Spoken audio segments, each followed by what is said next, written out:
हैदराबाद में होने वाले मिस वर्ल्ड मुकाबले के लिए दुनिया भर की हसीनाओं की आमद का सिलसिला जारी है। 7 मई से मुकाबलों का आगाज होगा। हैदराबाद के मुख्तलिफ मकामात पर इवेंट्स का एहतमाम किया जा रहा है। तेलंगाना हुकूमत की तरफ से गैर मामूली इंतजाम किए गए हैं। इस इवेंट की तशहीर के लिए आलमी चैंपियन खातून बॉक्सर निक्खत जरीन के अलावा बैडमिंटन खिलाड़ी पीवी सिंधु ने भी अपने पैगाम दिए हैं। इसे तेलंगाना के लिए एक एजाज बताया जा रहा है। A celebration like never before, spread across stunning destination. A global stage where beauty meets purpose, culture and impact. 120 plus countries coming together in one festival. And to the world we say, Telangana Zarur Aana, where beauty finds its truest meaning.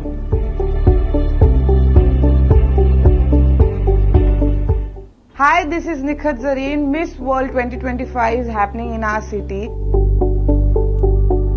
It's not just a celebration of beauty. I think it's a wonderful platform to express our empowerment, diversity and global unity. Beautiful and intelligent women from 120 countries across the world are gracing our amazing city. Let's take this opportunity to share Telangana's historical and cultural heritage and India's greatness to the world countries.